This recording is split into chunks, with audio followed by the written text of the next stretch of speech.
ఆరోగ్యకరమైన సామరస్యపూర్వకమైన సమాజానికి పౌరస్పృహ civic sense చాలా ముఖ్యం.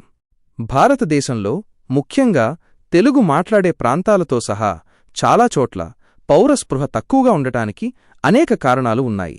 ఇది కేవలం ఒక్క కారణం వల్ల కాదు, చాలా అంశాల కలయిక.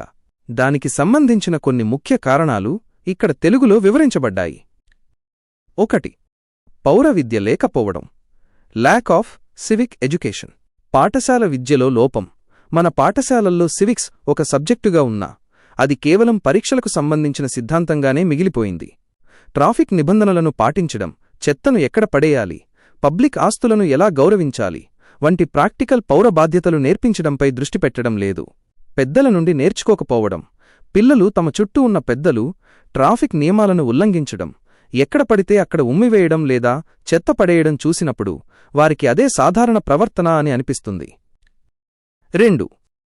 చల్తా హై వైఖరి, ద చల్తా హై యాటిట్యూడ్. అలసత్వం.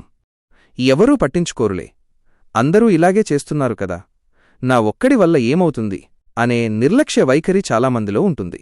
ఈ వైఖరి చిన్న చిన్న తప్పులను కూడా పెద్ద సమస్యలుగా మారుస్తుంది. Private versus public. చాలామంది తమ ఇంటిని, వ్యక్తిగత వస్తువులను చాలా శుభ్రంగా పద్ధతిగా ఉంచుకుంటారు. కాని బయట పబ్లిక్ స్థలాలను, రోడ్లు, పార్కులు, బస్సులు తమకు సంబంధం లేని వాటిలా చూస్తారు.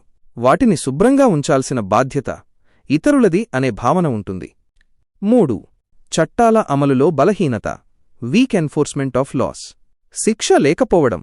రోడ్లపై చెత్త పడేసినా, ట్రాఫిక్ నియమాలను ఉల్లంఘించినా, పబ్లిక్ ఆస్తిని పాడుచేసినా తగిన శిక్షలు లేదా జరిమానాలు వెంటనే ఖచ్చితంగా విధించబడవు. శిక్షలు లేకపోవడంతో ప్రజలకు భయం, బాధ్యత తగ్గుతాయి. ప్రభుత్వ వైఫల్యం.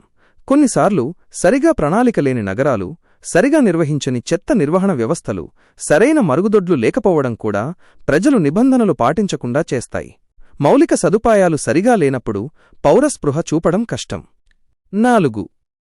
అధిక జనాభా మరియు పోటీ వాతావరణం, హై పాపులేషన్ అండ్ కంపిటిటివ్ ఎన్వైరన్మెంట్. నిరంతర ఒత్తిడి.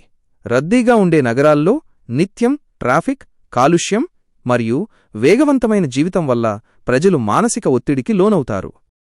ఇలాంటి పరిస్థితుల్లో ఇతరుల గురించి ఆలోచించే ఓపిక, దయ తగ్గి తమ స్వార్థం గురించే ఎక్కువగా ఆలోచిస్తారు. పోటీ మనస్తత్వం. క్యూలు పాటించకుండా దూసుకెళ్లడం, ట్రాఫిక్ లైట్లను పట్టించుకోకుండా వెళ్లడం వంటివి కొంతమందికి తాము చాలా తెలివైనవారని లేదా ఇతరుల కంటే ముఖ్యమని చూపించుకునే మార్గంగా అనిపిస్తుంది.